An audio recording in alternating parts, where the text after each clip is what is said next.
What happens when the heart defies all rules? What happens when love sparks in the shadows of power, vows, and deadly tradition? From the castles to the monasteries, the Middle Ages, roughly between 500 AD and 1500 AD, saw souls ignite with passion that society could never allow, leading to stories that still echo with a heartbreaking end. Number 7. Philip IV of France and Margaret of Burgundy. The year was 1314, and the French court was a place of splendor, intrigue, and rigid expectation. King Philip IV, known as Philip the Fair, was a powerful and fearsome monarch, but his story intersects with a scandal that rocked the very foundations of the Capetian dynasty. This was not a story of his own forbidden love, but one where the forbidden affections of others, particularly those close to him, led to a brutal tragedy that implicated his own family. Margaret of Burgundy, a woman of spirited nature, was married to Philip's eldest son, Louis X, who would later become King of France. She was by all accounts beautiful, but also known for a certain boldness that perhaps did not fit the rigid confines of royal protocol. Her story intertwines with the infamous Tour de Nesle affair, a scandal that unfolded right in the heart of the royal family. While Margaret was Queen of Navarre and destined to be Queen of France, her heart, it was said, wandered beyond the bounds of her marriage vows. The man at the center of her alleged affection was a Norman knight named Philip d'Aunay. He was a dashing figure, a brother to another knight, Gautier d'Aunay, who was involved in similar allegations with Blanche of Burgundy, Margaret's sister-in-law, and wife of Philip IV's youngest son, Charles. The accusations were not merely whispers in the dark corners of the castle. They were direct, scandalous, and dangerous. The rumor mill churned, fueled by an unlikely source.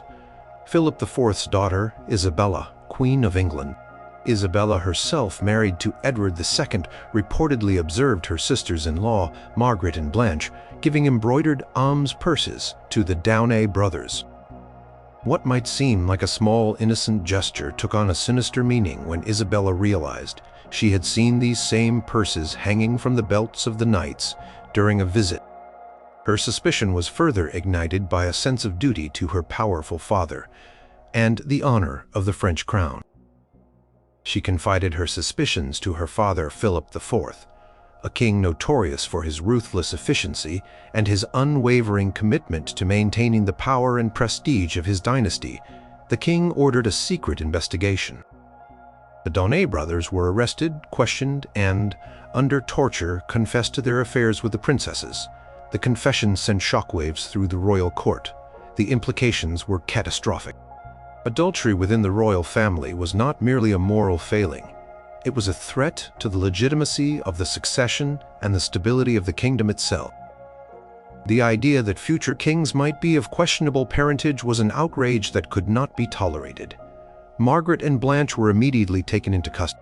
Third sister-in-law, Joan II, Countess of Burgundy and wife of Philip IV's second son, Philip, was also implicated, though later acquitted of adultery, only of complicity for keeping the secret. The fate of Margaret and Blanche was resealed. The trial was brief, and the verdict was predetermined. Margaret and Blanche were theft, sealed of oath. Their punishment was swift and incredibly harsh, serving as a terrifying example to anyone who dared to defy the strict moral and social codes of the age, especially within the royal family. The d'Aunay brothers, the objects of their alleged affection, suffered an even more gruesome fate. They were publicly tortured, flayed alive, castrated, disemboweled, and then beheaded before their bodies were hung on a gibbet for public display. Their execution was a horrific spectacle, designed to send a chilling message about the consequences of dishonoring the royal family. Margaret and Blanche faced a different kind of horror. They were stripped of their royal titles and their reputations, their futures obliterated. Margaret, as the wife of the future king, faced the most severe consequences. She was imprisoned in the Château Gaillard, a formidable fortress overlooking the Seine River. Her imprisonment was not merely confinement. It was a slow, agonizing demise.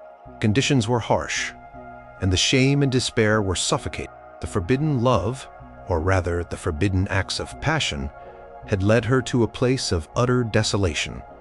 Her story ended in tragedy in 1315.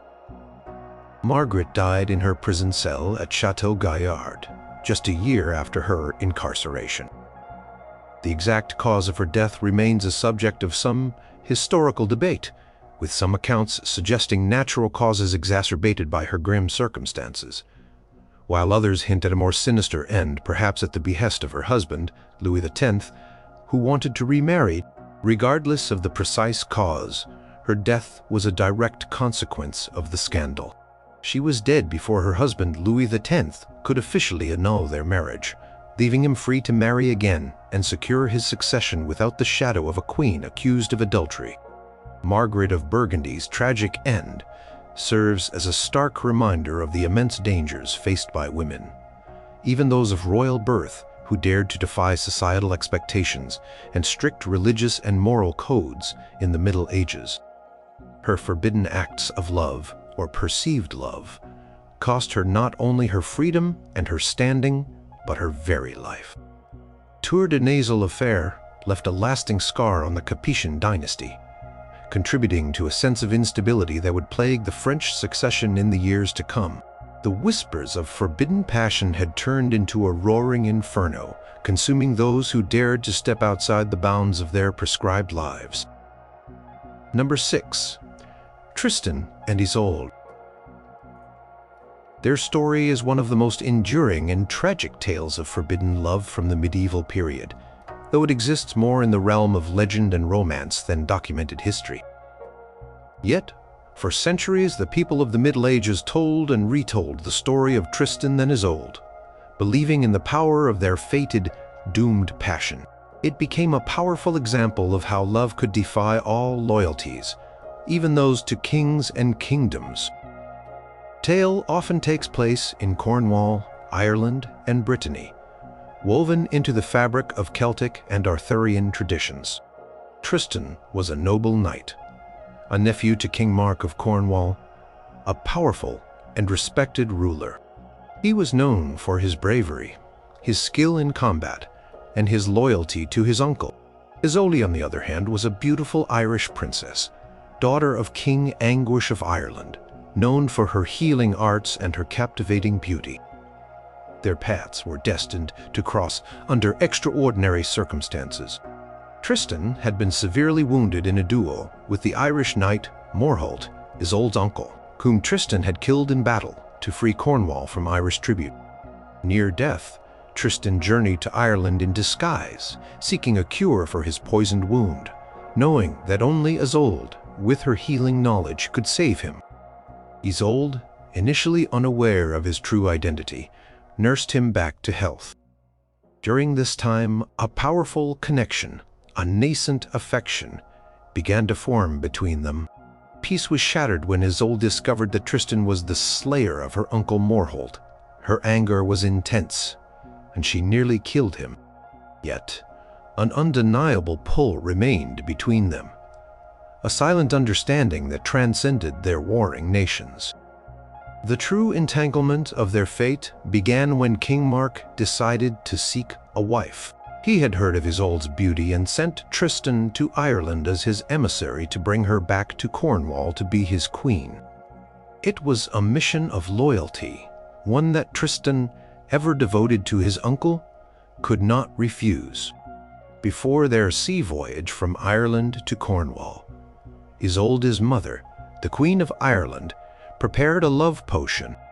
This potion was intended for Isolde and King Mark, to ensure their lasting love and a happy marriage.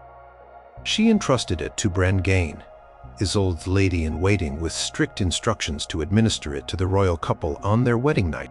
However, fate, or perhaps the mischievous hand of destiny, intervened.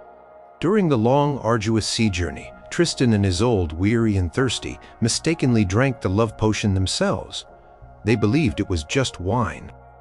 The moment the elixir passed their lips, an irresistible, overpowering love ignited between them. It was a love that transcended reason, vows, and all societal boundaries. They were bound by an enchantment they could not escape, a love so potent it overwhelmed their sense of duty, honor, and loyalty. Upon arriving in Cornwall, Isolde, now consumed by this forbidden passion for Tristan, was forced to marry King Mark. The marriage took place, but their hearts belonged to each other. Their love became a dangerous secret, a perilous dance between desire and discovery. They met in secret gardens, in hidden chambers, risking everything for fleeting moments of intimacy. Brangane, loyal to Isolde, often helped them maintain their deception, sometimes even taking Isolde's place in King Mark's bed to preserve the secret. But secrets in a royal court are rarely kept for long. Courtiers, jealous and suspicious, began to notice their clandestine meetings. They observed their lingering glances, their hushed conversations, their almost palpable connection. King Mark, a man who loved Tristan dearly and was deeply smitten with Isolde, initially refused to believe the accusations. He trusted his nephew and his queen. Yet, the evidence began to mount, and the whispers grew louder. The accusations of adultery, a grave offense punishable by death, placed Tristan and Isolde in immense peril. Various tests and trials were imposed to prove or disprove their guilt. In one famous instance, Isolde was made to swear an oath of innocence, touching holy relics. Through a clever trick, where Tristan disguised himself as a beggar and carried her across a muddy patch, she was able to truthfully swear that no man had held her in his arms save her husband and the beggar. The loophole satisfied the letter of the law, but the emotional truth remained. Despite these narrow escapes, their affair was repeatedly discovered, leading to King Mark's fluctuating rage and forgiveness. At times, he would banish Tristan. At others, he would try to capture and punish both lovers. Their lives became a cycle of passionate reunions and desperate flights. The forbidden nature of their love only seemed to intensify its hold over them, driving them to ever more dangerous lengths. Their love was a beautiful, burning flame, but it also consumed everything in its path, including their own peace. The tragedy of Tristan and Isolde reaches its climax when Tristan, wounded in a battle far from Cornwall, marries another Isolde, Isolde of the White Hands, out of despair and loneliness, believing his true Isolde would never be his. However, he never consummates this marriage, his heart forever belonging to the first Isolde. As he lies dying, he sends a messenger to his beloved, requesting her healing presence. He instructs the messenger to hoist a white sail if Isolde is on board the ship, and a black sail if she is not. Isolde of the White Hands, consumed by jealousy, sees the ship approaching with a white sail. She tells her dying husband that the sail is black. Overwhelmed by grief and the belief that Isolde has abandoned him, Tristan dies of heartbreak before his true love reaches him. When Isolde arrives and finds Tristan dead, her own grief is unbearable. She collapses beside his body and dies shortly after, her heart broken by the loss of her beloved. Their story ends not with a grand battle or a political upheaval, but with the quiet, devastating power of love and misunderstanding. In many versions, King Mark, understanding the depth of their tragic love, buries them side by side.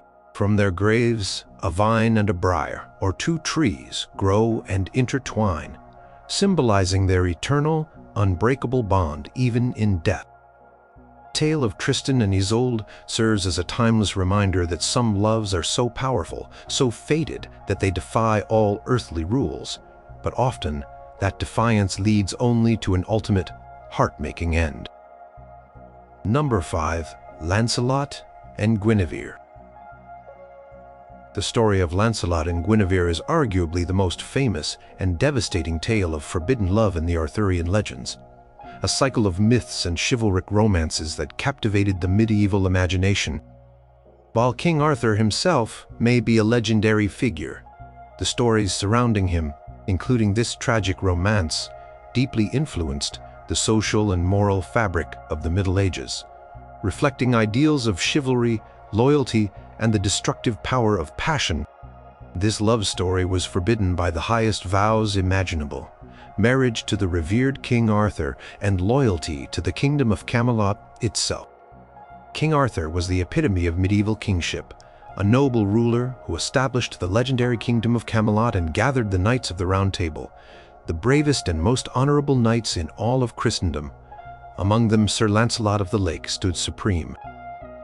He was the greatest knight of the Round Table, peerless in strength, courage, and chivalry. His loyalty to King Arthur was unwavering, his dedication to the ideals of Camelot absolute. Queen Guinevere, Arthur's wife, was renowned for her beauty, grace, and noble spirit. She was the queen of a golden age, a beacon of majesty in the court. The spark of their forbidden love began subtly, perhaps imperceptibly at first. Lancelot, sworn to uphold the honor of the court and protect the queen, spent a great deal of time in Guinevere's company. He was her champion, her protector, and her confidant. As he served her, a deep admiration, then a powerful affection, began to grow between them. Guinevere, in turn, found herself drawn to Lancelot's unparalleled bravery, his gentle demeanor, and his unwavering devotion. It was a classic tale of a queen and her knight, but this bond deepened into something far beyond courtly etiquette.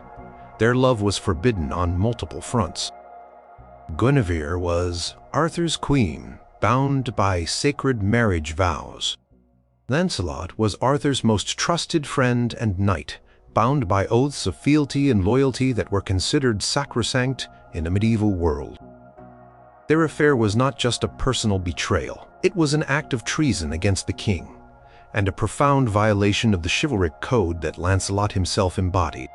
The very foundation of Camelot, built on ideals of truth, honor, and justice, was threatened by their secret passion. For a long time, their love remained a carefully guarded secret. They met in hidden chambers, in secluded gardens, under the cloak of darkness. Their passion was intense, but it was also fraught with immense guilt and fear of discovery. Lancelot was torn between his love for Guinevere and his profound loyalty to Arthur, the king he admired and served.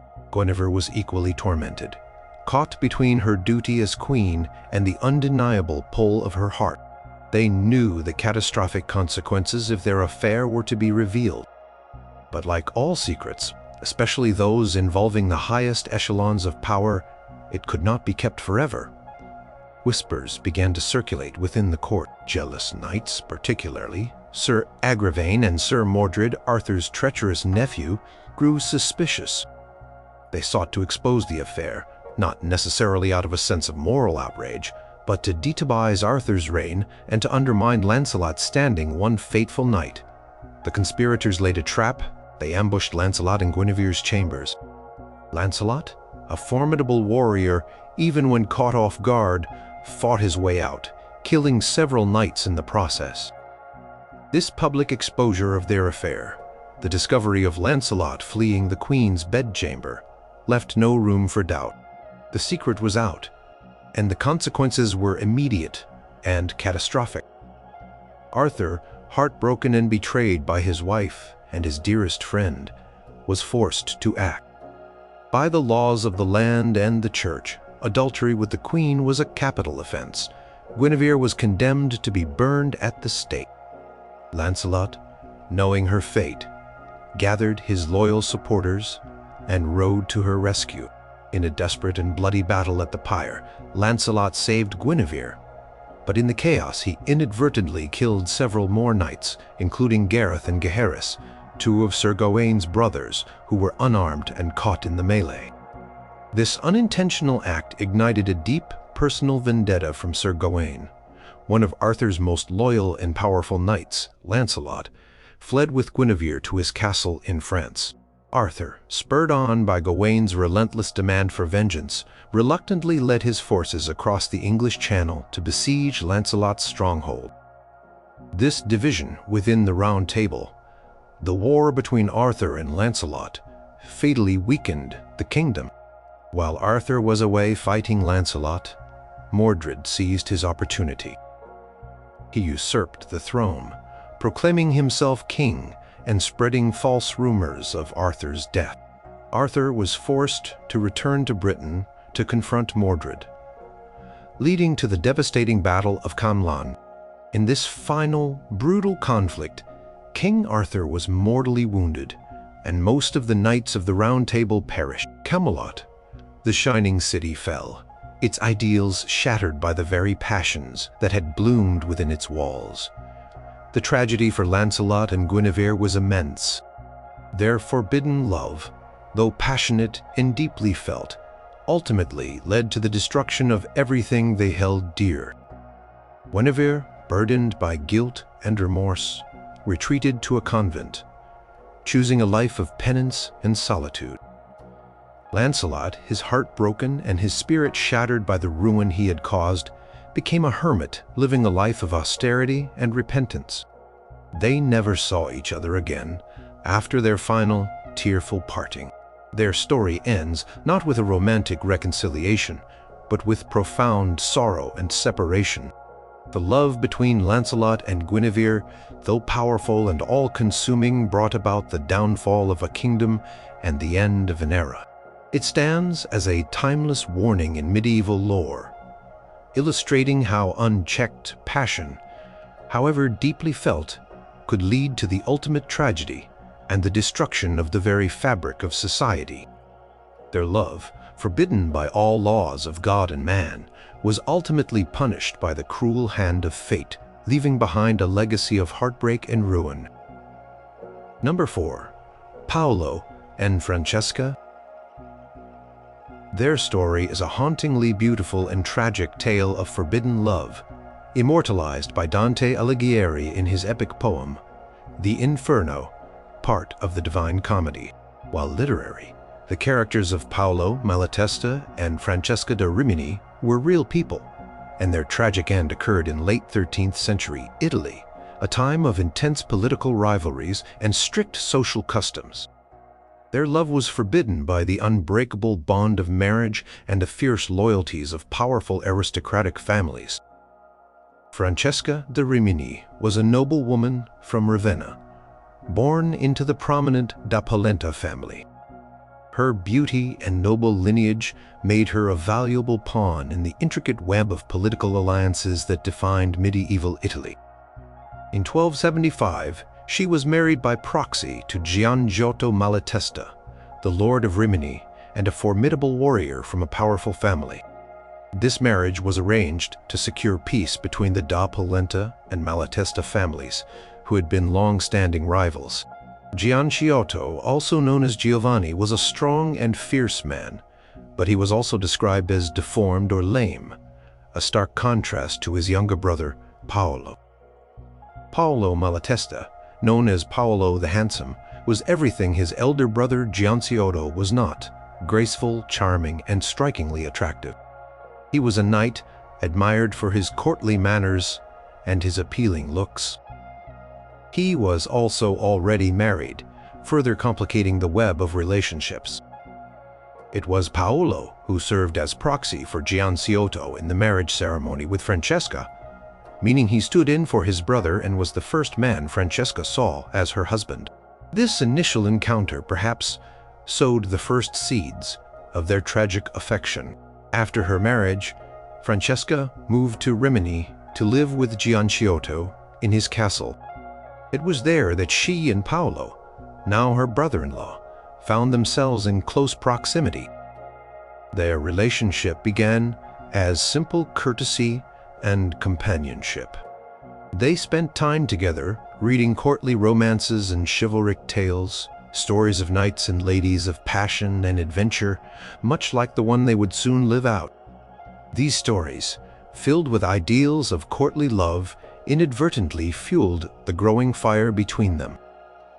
The moment of no return, as famously recounted by Dante, occurred while they were reading the story of Lancelot and Guinevere, ironically, another tale of forbidden love.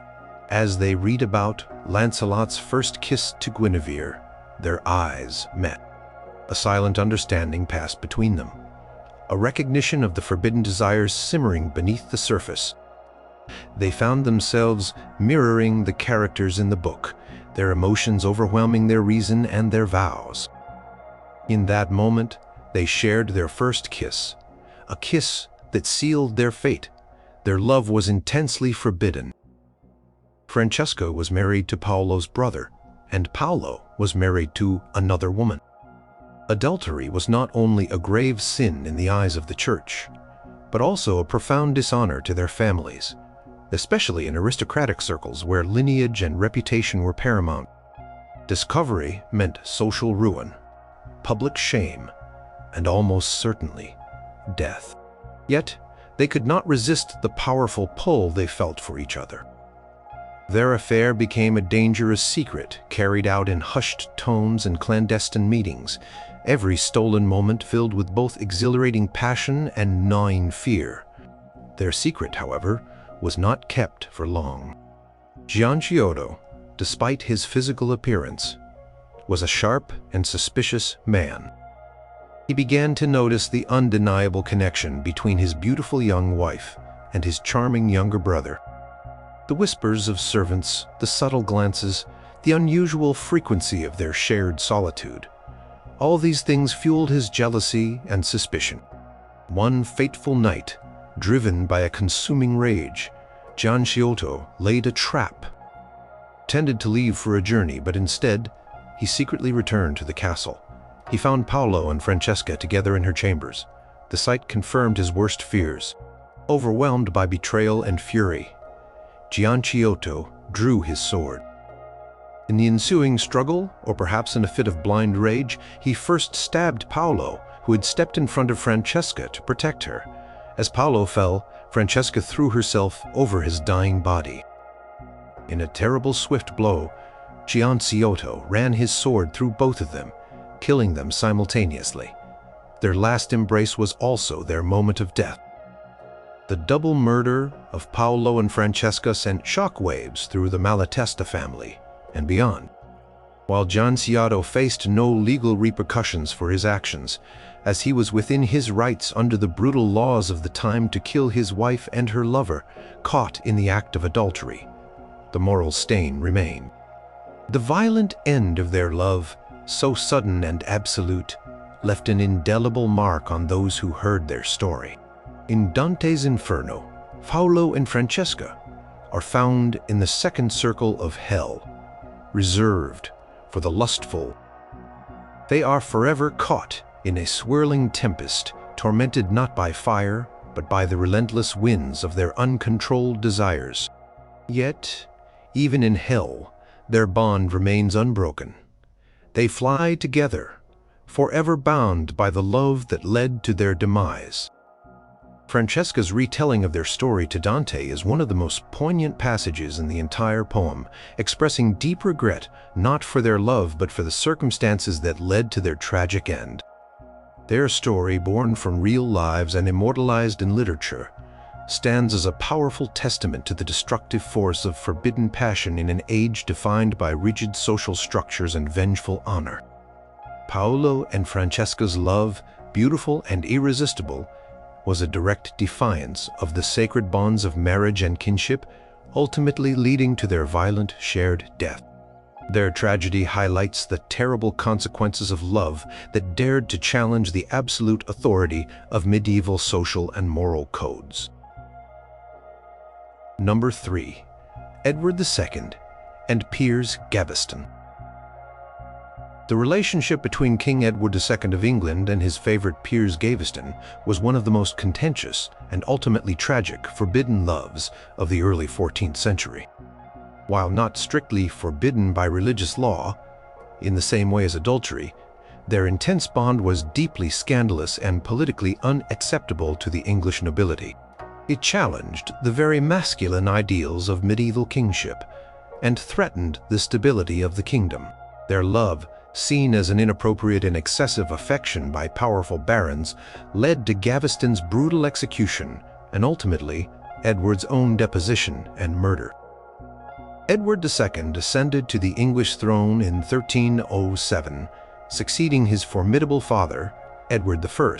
From the moment he became king, Edward II showed a profound, unwavering, and openly affectionate favoritism toward Piers Gaveston. Gaveston was a Gascon knight, witty, Medoc, and handsome, but also arrogant and ambitious. He had been a companion of Edward since their youth, shared by Edward I with his son as a playmate. However, Edward I, a shrewd and pragmatic king, recognized the unhealthy influence Gaveston had over his son and had banished him from the court multiple times.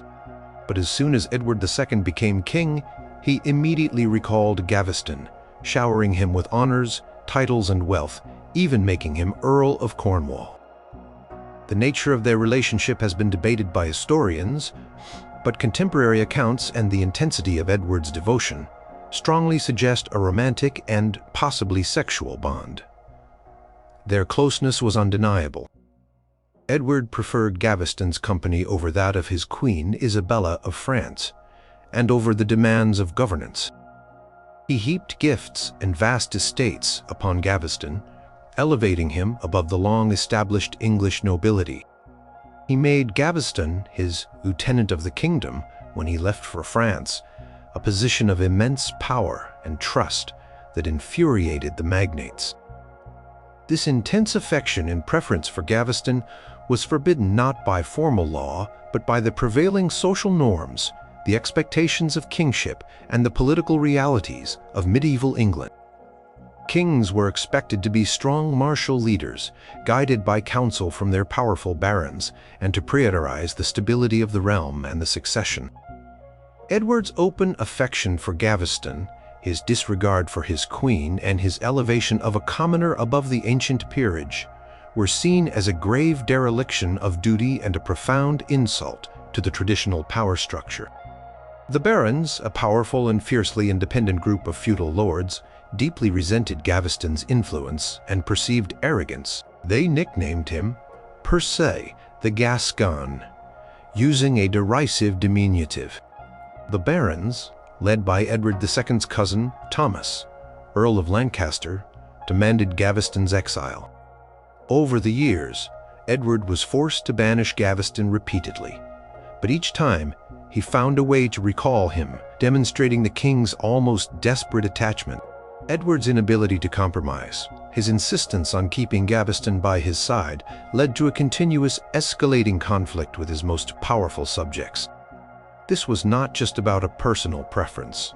It was about the control of the kingdom and the perceived weakness of the crown. The nobility saw Gaveston as a usurper of their rightful influence and a symbol of royal misrule.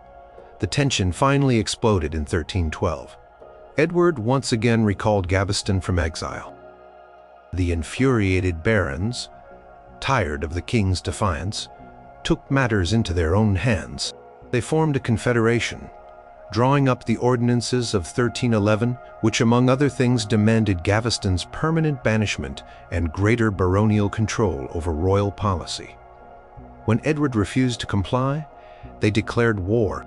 Gaveston was cornered and captured by the baronial forces at Scarborough Castle. The barons, recognizing that Edward would never truly abandon his favorite while he lived, decided upon a brutal, definitive solution. Despite promises of a safe passage for Gaveston and a formal agreement with Edward that Gaveston would stand trial, the barons violated their word. Thomas of Lancaster and his allies, including Guy de Beauchamp, Earl of Warwick, a fierce opponent of Gaveston who had sworn to catch the crow, a reference to Gaveston, took matters into their own hands. On June 19, 1312, Piers Gaveston was taken to Blacklow Hill, near Warwick. There, without a proper trial and by the direct order of the powerful barons, he was summarily executed. He was stabbed through the heart, then beheaded. His body was initially left unburied, a testament to the hatred he inspired. His execution was an act of ruthless political violence, a desperate measure by the nobility to curb the king's power and remove the man they saw as the root of the kingdom's problems. The death of Gaveston shattered Edward II. He was utterly devastated by the loss of his beloved companion. This tragic event did not, however, bring peace to the kingdom. Instead, it ignited Edward's lifelong thirst for revenge against the barons who had murdered Gaveston. The king became even more isolated and determined to rule without effective baronial counsel, clinging to new favorites like Hugh Despenser the Younger, whose influence proved equally disastrous. Edward's reign continued to be plagued by internal strife, military failures against Scotland, and a complete breakdown of trust with his nobility. His inability to effectively govern and his continued favoritism, particularly towards the Despensers, alienated his wife, Queen Isabella. She eventually aligned herself with Roger Mortimer, a powerful baron, and launched an invasion of England in 1326. Edward II was deposed in 1327, becoming the first English king in centuries to suffer such a fate. He was imprisoned and, later that year, brutally murdered in Berkeley Castle, likely on the orders of Isabella and Mortimer. The manner of his death, described by chroniclers, was particularly gruesome, designed to leave no outward marks, but to serve as a horrific warning. The forbidden love between Edward II and Piers Gaveston, perceived as an unholy and politically dangerous attachment by the medieval ruling class, directly led to Gaveston's violent death and set in motion a chain of events that resulted in the deposition and murder of a king. Their story serves as a chilling example of how personal affections, when they clash with rigid political and social expectations, can lead to devastating and deadly consequences in a world where power and lineage dictated all. Number 2. Ines de Castro and Peter I of Portugal. Their story is a powerful and heart-wrenching tale of forbidden love, political intrigue, and brutal vengeance from the mid-14th century in Portugal. It is a true historical account, a love so profound that it defied death itself, leading to a grotesque posthumous coronation and a cascade of bloodshed. Their love was forbidden by social status, political expediency, and the desperate wishes of a king obsessed with the legitimacy of his dynasty. Ines de Castro was a noblewoman from Galicia, Spain, related to the Castilian royal family. She arrived in Portugal around 1340 as a lady-in-waiting to Constanza of Castile, who was to marry Prince Peter, the heir to the Portuguese throne. Peter, known for his fiery temperament and deep passions, was the son of King Afonso IV. From the moment Peter saw Ines, he was captivated by her beauty, her grace, and her intelligence. A deep, undeniable attraction formed between them. Despite his engagement and later marriage to Constanza, their love was profoundly forbidden. Peter was married to Constanza, a princess whose union was crucial for political alliances between Portugal and Castile. Ines was merely a lady-in-waiting, not of royal blood, and her Castilian connections were viewed with suspicion by the Portuguese court. For the prince to abandon his legitimate wife for a woman of lower status and foreign origins was an unthinkable affront to dynastic duty and national stability. The church condemned adultery, and the nobility feared the potential for Castilian influence through Ines's powerful family, the Castros. Any children born of their illicit union would be considered illegitimate, creating a devastating succession crisis. Despite the insurmountable obstacles, Peter's love for Ines grew deeper and more public. He openly preferred her company, showering her with affection and gifts. After Constanza's death in 1345, possibly from complications of childbirth, Peter refused to marry anyone else. He effectively lived with Ines as his wife, and they had several children together, 4 to be exact. This open defiance of custom and royal expectation infuriated King Afonso IV. He understood the dangers, The instability of the succession, the anger of the Castilian court, and the outrage of his own nobles, who saw Ines as a dangerous foreign influence. King Afonso IV repeatedly tried to separate them. He banished Ines from court, but Peter refused to comply fully, often joining her in secret. Peter's obsession with Ines became a source of constant friction between him and his father. The king's advisors, fearing a civil war and the erosion of Portugal's sovereignty, continually urged Afonso to take decisive action. They argued that Ines was a threat to the kingdom, a seductress who had charmed the heir and jeopardized the future of the dynasty. The situation reached a breaking point in 1355. King Afonso IV, swayed by his increasingly desperate and fearful counselors, Pedro Coelho, Alvaro Goncalves, and Diogo Lopes Pacheco, made a terrible decision. While Peter was away on a hunting trip, King Afonso, along with his 3 advisors, went to the monastery of Santa Clara a Vela in Coimbra, where Ines was living with her children. Ines, sensing her peril, tearfully pleaded for her life, invoking the innocence of her children, who were Peter's sons and daughters. Her beauty and tears almost swayed the old king, but his counselors, hardened by their fear of her influence, insisted on the necessity of her death. On January 7th, 1355, Ines de Castro was brutim 55.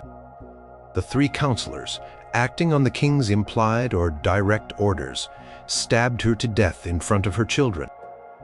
The sight was horrific, a cold-blooded assassination that deeply violated the sanctity of her person and the implicit protection of her children. The murder of Ines de Castro unleashed Peter's full, devastating rage. When he learned of her death, his grief transformed into an uncontrollable fury. He immediately rebelled against his father, King Afonso IV, plunging Portugal into a brutal civil war. Kingdom was torn apart as Peter, fueled by an insatiable desire for revenge, sought justice for his beloved Ines. Though a fragile peace was eventually negotiated between father and son, the wound remained unhealed. Upon King Afonso IV's death in 1357, Peter ascended to the throne as Peter I of Portugal, known to history as Peter the Cruel or Peter the Just. His first act as king was to relentlessly hunt down the murderers of Ines. Pedro Coelho and Alvaro Goncalves fled to Castile, but Peter, using his diplomatic power, negotiated their extradition. Diogo Lopes Pacheco managed to escape for years. When Coelho and Goncalves were brought back to Portugal, Peter subjected them to a horrific public vengeance. He personally oversaw their executions, reportedly having their hearts ripped out in retaliation for their role in Ines's murder, symbolizing the tearing out of his own heart. The most shocking and enduring part of their tragedy, however, came years after Ines's death. In 1361, Peter I declared that he and Ines had been secretly married in 1346, though no evidence of such a marriage ever existed. He then ordered her body to be exhumed from its grave in Coimbra. He had her corpse, dressed in royal robes, seated upon a throne, and compelled the entire court, including nobles and clergy, to pay homage to her as Queen of Portugal. Each noble was forced to kiss her decaying hand, a grotesque and terrifying act of submission to the king's will and his undying love. Following this macabre coronation, Peter commissioned 2 magnificent sarcophagi for himself and Ines at the monastery of Alcobaça. They were placed facing each other so that, according to legend, on the Day of Judgment, their first sight would be of each other. The love between Ines de Castro and Peter I was forbidden by all conventions of their time. It led to political instability, brutal murder, civil war, and a king's terrifying act of posthumous revenge. Their story is a powerful testament to a love that transcended life itself, leaving behind a legacy of passion, vengeance, and a chilling reminder of the lengths to which a powerful king would go to honor a love that was, to him, more sacred than any law or custom. Number 1. Heloise and Abelard. Their story is one of the most intellectually and emotionally complex tales of forbidden love from the High Middle Ages, unfolding in early 12th century Paris. It is a tragedy born of genius, passion, and the unforgiving rules of the Church. Their love was forbidden by social standing, the sacred vows of a scholar, and later, the crushing weight of religious life. It ended in brutal mutilation and a lifelong separation. Yet their intellectual and spiritual bond endured through their famous letters. Peter Abelard was one of the most brilliant and renowned scholars of his age. Born in Brittany around 1079, he was a philosopher, theologian, and logician, whose lectures in Paris drew thousands of students from across Europe. He was known for his sharp intellect, his minute teaching style, and his formidable rhetorical skills. He was also a man of immense ambition, intellectual pride, and a certain vanity, characteristics that would play a part in his downfall. By 1117 or 1118, he was at the height of his fame and influence. Heloise d'Argentoul was a young woman of extraordinary intellect and beauty, about 20 years younger than Abelard. She was raised by her uncle Fulbert, a canon at Notre Dame Cathedral in Paris.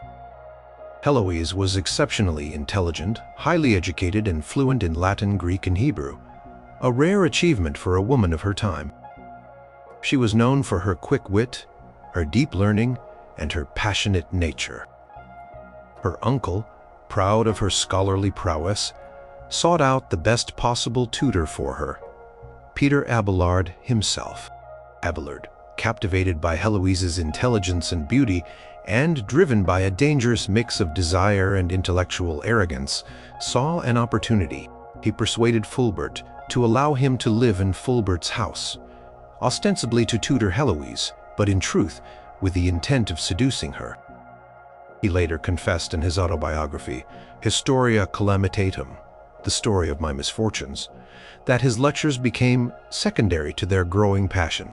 He admitted that their studies became merely an excuse for their stolen moments of intimacy. Their love was profoundly forbidden. Abelard was a cleric, though not yet a priest, and celibacy was expected of those in his position, especially those who taught within the Church's intellectual circles. For a scholar of his stature to engage in a sexual relationship with his student was a grave violation of both academic and clerical ethics. Furthermore, Heloise was under the guardianship of her uncle, a powerful and respected canon, making any dishonor brought upon her a direct affront to him. Their passion, however, was overwhelming. They fell deeply in love, their intellectual companionship blossoming into a fervent physical and emotional bond. Their affair, conducted secretly within Fulbert's own house, eventually led to a terrible consequence. Heloise became pregnant. This public scandal was a catastrophic blow to Abelard's reputation, and a profound dishonor to Heloise and her uncle. Heloise was secretly sent away to Brittany, to Abelard's sister's home, where she gave birth to a son, whom they named Astrolabe. To appease Fulbert and salvage some semblance of honor, Abelard offered to secretly marry Heloise. This was a desperate solution, as marriage would still compromise Abelard's clerical standing, though it would legitimize their child and protect Heloise's reputation. Heloise remarkably resisted the marriage. She argued against it, not out of a lack of love, but out of a deep concern for Abelard's career and intellectual pursuits. She understood that a wife and family would be a burden on his scholarly life, and would forever brand him as a man who had broken his vows. She also recognized the immense personal sacrifice involved for Abelard, fearing it would lead to resentment.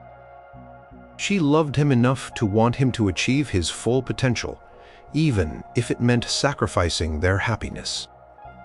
Despite her objections, Abelard insisted on the secret marriage, They were married privately in Paris. However, Fulbert, still consumed by rage and feeling betrayed, publicly revealed the marriage, breaking the oath of secrecy. Abelard then sent Heloise to the Abbey of Argenteuil, a convent where she had been educated, to protect her from her uncle's wrath, instructing her to adopt the veil, implying she would become a nun, although she had not yet taken vows. Fulbert misinterpreted this as Abelard trying to rid himself of Heloise, perhaps even believing Abelard was trying to force her into monastic life to annul the marriage and escape his responsibilities. Driven by a desagues, one night, while Abelard was asleep in his lodgings, the thugs broke in and castrated him. This horrific act of mutilation was designed to inflict maximum shame and to permanently disqualify Abelard from further clerical advancement, destroying his career and his masculinity in one brutal stroke. The act shocked all of Paris and was widely condemned, but it had been done. The immediate aftermath was devastating. Abelard, utterly humiliated and physically maimed, felt he could no longer live in the secular world. He retreated to the monastery of Saint Denis, becoming a monk. Heloise, deeply saddened and still fiercely loyal to Abelard, subsequently took her vows as a nun at Argenteuil, entering a life of permanent religious seclusion. Though separated by stone walls and sacred vows, their intellectual and emotional connection did not die. Years later, their famous correspondence began. These letters, filled with profound theological and philosophical discussions, also revealed the raw, enduring pain and love they still felt for each other. Heloise poured out her heart, expressing her undying love for Abelard, her regret for their shared past, and her suffering in separation. Abelard, in turn, offered guidance, solace, and intellectual discourse, though his letters often maintained a more detached, spiritual tone, perhaps burdened by his own guilt and desire for atonement. Their love, born in transgression and ending in brutal separation, continued to exist in the realm of words, a poignant testament to a bond that physical violence and religious vows could not fully extinguish. Heloise became the abbess of the Paraclete, a monastery founded by Abelard, and continued her intellectual pursuits, becoming a respected scholar and leader in her own right. Abelard, despite his misfortunes, continued to teach and write, though his life was marked by ongoing conflicts with ecclesiastical authorities. Peter Abelard died in 1142, and Heloise died 22 years later, in 1164. In a final testament to their unique and unbreakable bond, their remains were eventually interred together. Their story remains one of the most compelling and tragic examples of forbidden love in the Middle Ages, illustrating how genius, passion, and defiance of societal norms could lead to profound suffering and a tragic, yet enduring, legacy. Their love, forbidden by their roles and the strictures of their time, became a powerful and heartbreaking example of human connection that defied all boundaries, even those of life and death itself.